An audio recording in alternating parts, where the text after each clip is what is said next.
ನಮಸ್ಕಾರ ವಿದ್ಯಾರ್ಥಿಗಳೇ ಮತ್ತು ಪಾಲಕರಿಗೆ ನಮ್ಮ ಚಾನಲ್ಗೆ ಸ್ವಾಗತ. ಸತತವಾಗಿ ಮೊರಾರ್ಜಿ ದೇಸಾಯಿ ಮತ್ತು ಆದರ್ಶ ವಿದ್ಯಾಲಯಗಳ ಒಂದು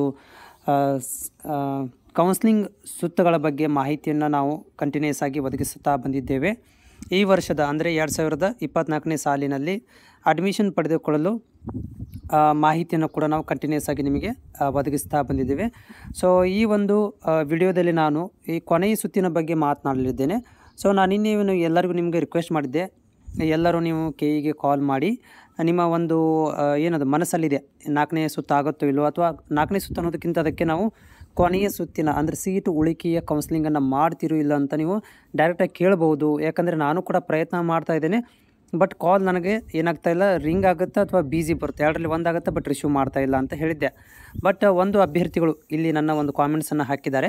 ಸೊ ಇವಾಗ ನಾನು ಮಾರ್ನಿಂಗ್ ಅದನ್ನು ನೋಡಿದೆ, ನಿನ್ನೆ ನೈಟಲ್ಲೇ ಹಾಕಿರುವಂಥದ್ದವರು. ಸೊ ಏನು ಹಾಕಿದ್ದಾರೆ ಅನ್ನೋದು ಕೂಡ ನಿಮ್ಗೆ ತಿಳಿಸಿಬಿಡ್ತೀನಿ, ಆಮೇಲೆ ಅದರ ಬಗ್ಗೆ ಡಿಸ್ಕಷನ್ ಮಾಡ್ತೀನಿ. ಸೊ ಇಲ್ಲಿ ನಂಗೆ ಕಾಮೆಂಟ್ಸ್ ಬಂದಿದ್ದಾವೆ ಸುಮಾರು. ಇಲ್ಲಿ ನಮಗೆ ಇಂಪಾರ್ಟೆಂಟ್ ಇರುವಂಥದ್ದು ಮ್ಯಾಟ್ರ್ ಇಲ್ಲಿದೆ ನೋಡಿರಿ. ಸೊ ಇಲ್ಲಿ ಏನಂತಂದರೆ ಇವರು ನನಗೆ ಲೇಟ್ ನೈಟಾಗಿ ಹಾಕಿರುವಂಥ ಒಂದು ಮೆಸೇಜ್ ಇದು. ನಾನು ಮಧ್ಯಾಹ್ನ 3:40ಕ್ಕೆ ಕಾಲ್ ಮಾಡಿದಾಗ ರಿಸೀವ್ ಮಾಡಿ 4ನೇ ಸುತ್ತು ಇಲ್ಲವೆಂದು ಹೇಳಿ ನೀವು ಹೇಳಿದ ಹಾಗೆ ನಿಮ್ಮ ಹತ್ತಿರದ ಶಾಲೆಗೆ ಹೋಗಿ ನೇರವಾಗಿ ಖಾಲಿ ಇರುವ ಸೀಟುಗಳ ಅಡ್ಮಿಷನ್ ಮಾಡಿಸಬಹುದು ಎಂದರು ಅಂತ ಹೇಳ್ತಾ ಇದ್ದಾರೆ. ಸೊ ಇವರು ಸಂತೋಷ್ ಅನ್ನೋರು ಏನಂತಂದರೆ ನಿನ್ನೆ ಅವರು 3:40ಕ್ಕೆ ಕೆಇಗೆ ಕಾಲ್ ಮಾಡಿದ್ರಂತೆ. ಬಟ್ ಕೆಇಗೆ ಕಾಲ್ ಮಾಡಿದಾಗ ಅವರಿಗೆ ಮುಂದಿನ ಸುತ್ತಿನ ಅಂದರೆ 4ನೇ ರೌಂಡ್ ಬಗ್ಗೆ ಮಾಹಿತಿನ ಕೇಳಿದ್ದಾರೆ. ಸೊ ಅದಕ್ಕೆ ಅವ್ರು ಏನು ಹೇಳಿದ್ದಾರೆ ಅಂತಂದರೆ ಇಲ್ಲ ಅಂತ ಹೇಳಿದಾರಂತೆ, 4ನೇ ಸುತ್ತಿನ ಕೌನ್ಸಿಲಿಂಗ್ ಇಲ್ಲ ಅಂತ ಹೇಳಿದ್ದಾರೆ. ಸೊ ಇಲ್ಲ ಅಂತಂದ ಮೇಲೆ ವಿದ್ಯಾರ್ಥಿಗಳು ಇವಾಗ ನಿಮಗೂ ಕೂಡ ಏನೋ ಒಂದು ಸಜೆಷನ್ ಮಾಡಲಿಕ್ಕೆ ನಾನು ಬಯಸ್ತೀನಿ ಅಂತಂದರೆ ಪಾಲಕರಿಗೂ ಕೂಡ. ಸೊ ಇಲ್ಲಿ ಮತ್ತು 4ನೇ ಸುತ್ತಿನ ಕೌನ್ಸಿಲಿಂಗ್ ಮಾಡೋದಿಲ್ಲ ಅಂದಮೇಲೆ ಮುಂದೆ ಏನು ಮಾತಾಡೋಕ್ಕಾಗೋದಿಲ್ಲ ಕೆಇಗೆ. ಓಕೆ, ಇವರು ಏನು ನಮಗೆ ಸುಳ್ಳು ಹೇಳೋದಿಲ್ಲ, ಇವರು ಒಬ್ಬರ ಪಾಲಕರೇ ಇರ್ಬೋದು. ಸೊ ವಿದ್ಯಾರ್ಥಿಗಳ ಹಿತರ ದೃಷ್ಟಿಯಿಂದ ಇದು ಕಾಮೆಂಟನ್ನು ಹಾಕಿದ್ದಾರೆ. ಬಟ್ ನಾನು ಕೂಡ ಇವತ್ತು ನೈಜವಾಗಿ ಕೂಡ ನಾನು ಕಾಲ್ ಮಾಡ್ತೀನಿ ಕೆಇಗೆ. ಸೊ ಅವರು ಏನು ಹೇಳ್ತಾರೆ ಅದನ್ನು ಕೂಡ ನಾನು ನಿಮಗೆ ಸಂಜೆ ತನಕ ರಿಪೋರ್ಟ್ ಮಾಡ್ತೇನೆ.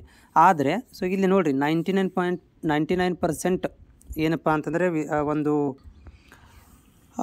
ಆಗದಂಥ ಒಂದು ಸ್ಥಿತಿಯಲ್ಲಿದೆ. ಯಾಕಂತಂದರೆ ಸೀಟು 3ನೇ ಸುತ್ತಲ್ಲಿ ಲಕ್ಷ್ಯ ಕೊಟ್ಟು ನೋಡೋದಾದರೆ ಎಲ್ಲ ಸ್ಕೂಲ್ಗಳಲ್ಲಿ 2, 3, 4, 5 ಮ್ಯಾಕ್ಸಿಮಮ್ 7, 8 ಅಷ್ಟೇ ಇರೋದು. ಅದು ಕೂಡ ಭಾಳ ಕಷ್ಟಪಟ್ಟು ಸೀಟನ್ನು ತೊಗೊಂಡಿದ್ದಾರೆ, ಅವರು ಎಲ್ಲ ಬಿಟ್ಟು ಕೊಡೋದಿಲ್ಲ. ಹಿಂಗಿರ್ಬೇಕಾದ್ರೆ ಸೀಟು ಉಳಿಕೆ ಆಗೋದು ಕೂಡ ಕಷ್ಟ ಅಂತ ಕೂಡ ನಾನು ಒಂದು ಸುಮಾರು ವಿಡಿಯೋಗಳಲ್ಲಿ ಕೂಡ ಹೇಳಿದ್ದೆ.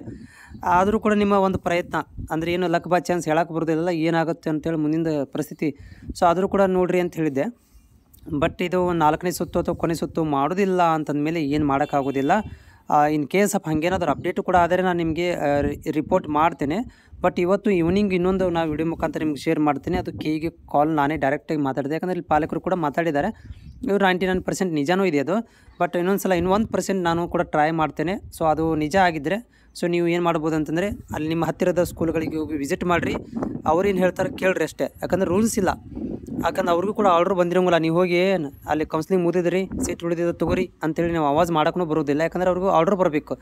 ಸೊ ಅದಕ್ಕೆ ಆರ್ಡ್ರ್ ಬರೋ ತನಕ ಅವರು ವೇಟ್ ಮಾಡ್ತಿರ್ತಾರೆ. ಇಲ್ಲ ಸೀಟ್ ಇದ್ದರೆ ಅದು ಹೇಳ್ಬೋದು, ನಿಮಗೆ ಸಜೆಷನ್ ಮಾಡ್ಬೋದು, ಸೀಟ್ ಉಳಿದಿದೆ ಬಟ್ ಆರ್ಡ್ರ್ ಬರಲಿ ನಾವು ತೊಗೊತೀವಿ ಈ ಥರ ಏನಾರು ಹೇಳ್ಬೋದು. ಬಟ್ ಯಾವುದಕ್ಕೂ ಕೂಡ ನಿಮ್ಮ ಹತ್ತಿರದ ಒಂದು ಸ್ಕೂಲ್ಗಳಿಗೆ ಹೋಗಿ ನೀವು ನೇರವಾಗಿ ಹೋಗಿ ಮಾಹಿತಿನ ಕೇಳ್ಕೊರಿ, ಸೀಟ್ ಉಳಿಕೆ ಆಗಿದೆಯೋ ಇಲ್ಲೋ ಅಂತೇಳಿ ಮಾಹಿತಿ ಪಡ್ಕೊಂಡು ಇಟ್ಕೊಳ್ರಿ ಅಂತ ಹೇಳಕ್ಕೆ ಬಯಸ್ತೇನೆ.